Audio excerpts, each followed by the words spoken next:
Shalom, salam damai sejahtera dalam kasih Tuhan. Jumpa kembali dengan saya Pendeta Lukas Eko Sukoco dari Padepokan Diakonia Mitra Kinasih GKJ Purworejo. Saudara, mulai saat ini saya tambahkan satu lagi selain RHI, RBJ, renungan hari ini atau renungan Basa Jawa, yaitu Bible Study. Bible Study adalah seri memahami Alkitab sesuai dengan leksionari. Tentu salah satu dari bagian Alkitab leksionari hari Minggu. Dan saya mengajak kita untuk mempelajari hari ini tentang rahasia kekuatan orang beriman. Mengapa dibabat malah merambat? Mengapa sudah dikucilkan, dihalang-halangi, penuh dengan pergumulan dan penderitaan, tapi imannya makin kuat. 2 Tesalonika 1 ayat 1 sampai dengan 12 kita akan bersama pelajari pada saat ini. Semoga ini menjadi berkat untuk ibu bapak saudara dan kita semua. Mari kita siapkan diri kita. Ya, ternyata ini rahasianya. Mengapa makin dibabat, makin merambat, dan orang-orang beriman Kristen didiskriminasi, dikucilkan, bahkan dipersulit dalam hal tertentu, tapi mereka makin tumbuh berkembang, makin kuat iman mereka, dan mereka makin diberkati Tuhan. Inilah rahasianya. 2 Tesalonika 1 ayat 1 sampai dengan 12. Dikatakan apa? Ini dari Paulus. Dari Paulus, Silvanus, dan Timotius kepada jemaat orang-orang Tesalonika di dalam Allah Bapa kita dan di dalam Tuhan Yesus. Kasih karunia dan damai sejahtera Allah Bapa kita dan dari Tuhan Yesus Kristus menyertai kamu senantiasa. Saudara, ini surat Paulus yang mengingatkan dan menguatkan.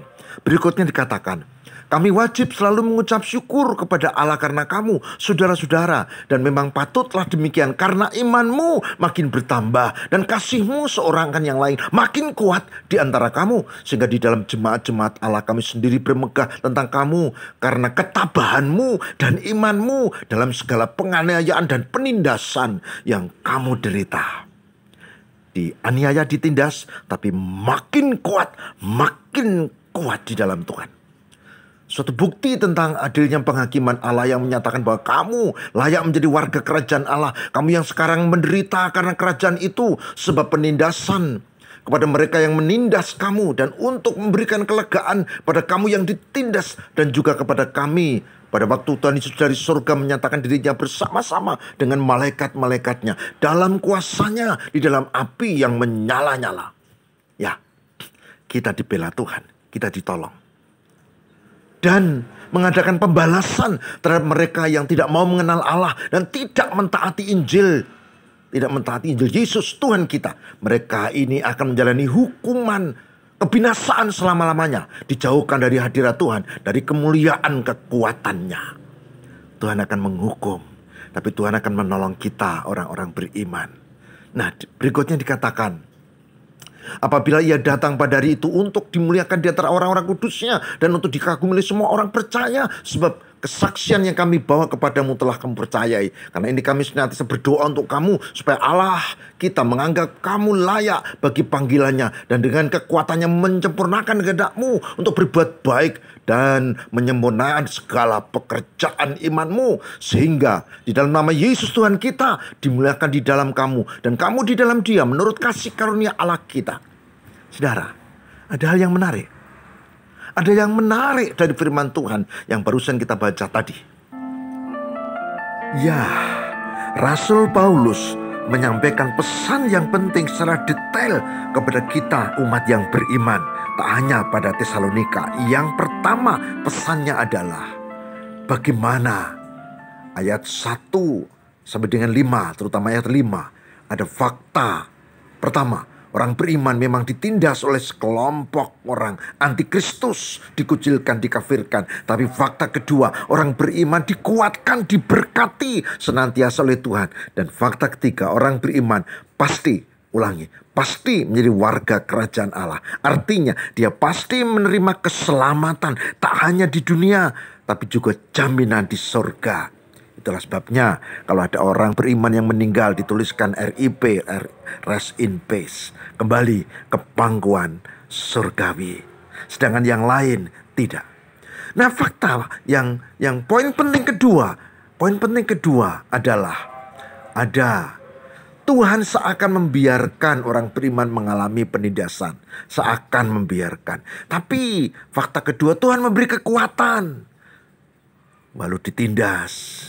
Dan akibatnya, ini dia fakta ketiga yang luar biasa. Orang-orang beriman semakin kuat, semakin tambah, semakin berkembang, dan semakin diberkati tingkat Tuhan. Pesan ketiga, ya kita lihat di ayat 6-8. Faktanya Yesus adalah Tuhan dan Juru Selamat yang sejati, yang penuh kuasa.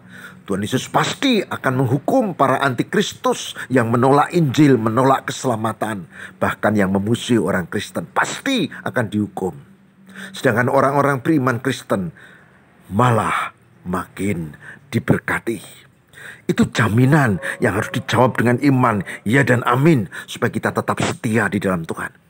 Nah, pesan penting yang keempat, yang terakhir saudara, yaitu fakta satu, Yesus penuh kuasa akan menghakimi, menghukum para antikristus. Ya, fakta kedua, Tuhan Yesus akan datang sebagai hakim di hari kiamat. Akan menghakimi semua nabi, tidak peduli dia siapa. Semua rasul, semua akan dihakimi oleh Tuhan Yesus.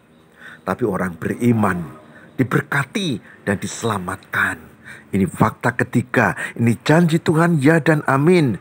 Dan luar biasa, ini menjadikan penghiburan bagi kita orang-orang yang beriman. Saudara, ada satu pertanyaan. Poin apa yang kita pelajari hari ini? Poin apa yang kita bisa kuatkan hati kita dalam Bible Study seri pemahaman Alkitab 2 Tesalonika 1 ayat 1-12. Ini dia, ada 3 hal. Pertama, sebagai orang percaya, kita adalah bagian dari kerajaan Allah. Kita adalah orang yang diselamatkan. Poin kedua, ini dia.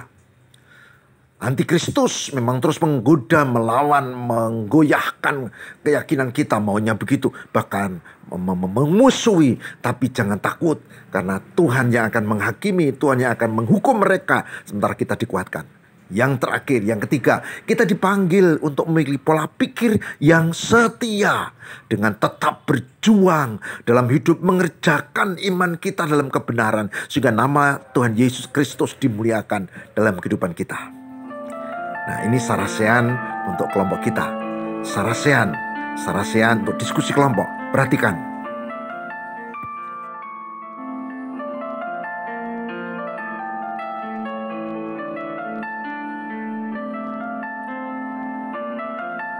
Ini dia. Setelah kita mengikuti urean, maka tiba saatnya kita membuat refleksi, ber-PA, baik pribadi, baik di keluarga maupun dalam kelompok atau bahkan dalam blog, ring, tempat komunitas PA kita.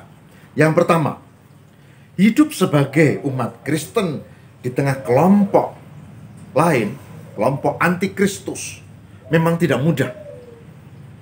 Bagaimana pengalaman ibu bapak saudara, pengalaman kita secara real?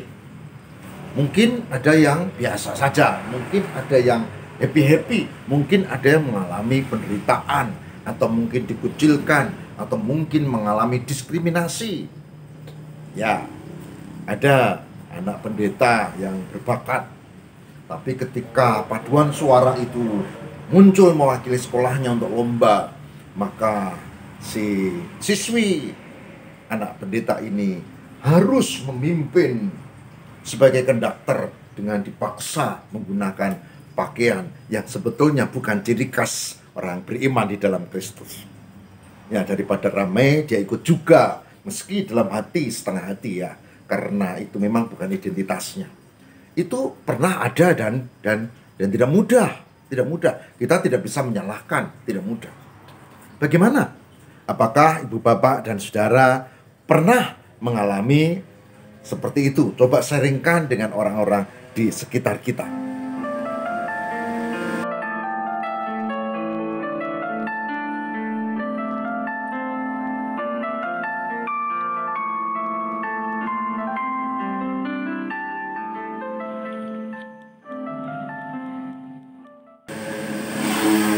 Nah, yang kedua, saudara, kita dalam situasi hidup di tengah kelompok lain yang antikristus, kita diharapkan punya pola pikir yang setia, yang gigih, berjuang mengerjakan segala pekerjaan iman kita dalam kehidupan setiap hari. Ya, di tengah kesulitan, tantangan, penindasan, bahkan mungkin ancaman, kita harus tetap setia di dalam Tuhan. Memang tidak mudah, tapi itu harus dilakukan. Nah, pertanyaannya, bagaimana tanggapan ibu bapak saudara? Bagaimana tanggapan kita tentang hal ini? Pola pikir setia di tengah tantangan, kesulitan, ancaman, bahkan rintangan yang berat. Dan apa yang perlu dilakukan agar kita memiliki pola pikir yang setia, iman yang kuat di tengah kesulitan, bahkan penindasan, mungkin ancaman kelompok antikristus?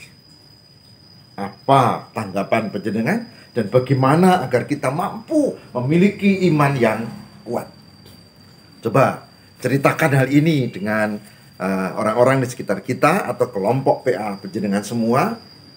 Pernah mengalami atau punya pikiran apa yang perlu dilakukan supaya kita punya iman yang kuat?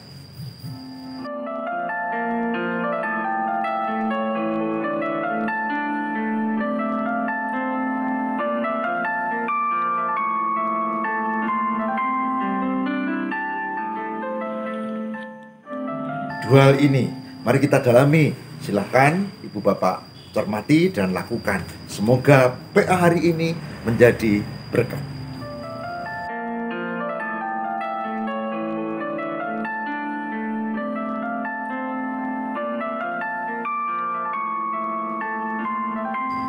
Baik, saudara, mari kita bersama-sama mohon kekuatan kepada Tuhan. Mari kita berdoa semoga kita dimampukan untuk setia. Kita memiliki ketangguhan, dan itulah rahasianya bahwa Tuhan menyertai, Tuhan menguatkan, Tuhan berjanji untuk memberikan kekuatan dan penyertaan. Mari kita berdoa. Tuhan, terima kasih untuk Bible Study, untuk pemahaman Alkitab hari ini. Semoga dari 2 Tesalonika 1 ayat 1-12 kami pun mengalami hal yang sama, yaitu ada kekuatan dari Tuhan di tengah tantangan, kesulitan, rintangan, bahkan ancaman. Berkati umat-Mu, orang-orang beriman, para antikristus. Berkati dengan ketangguhan, berkati dengan kesetiaan dan Roh Kudus yang menyertai. Ya Tuhan Yesus, Engkaulah kekuatan kami. Demi Kristus pengantara kami berdoa. Haleluya. Amin.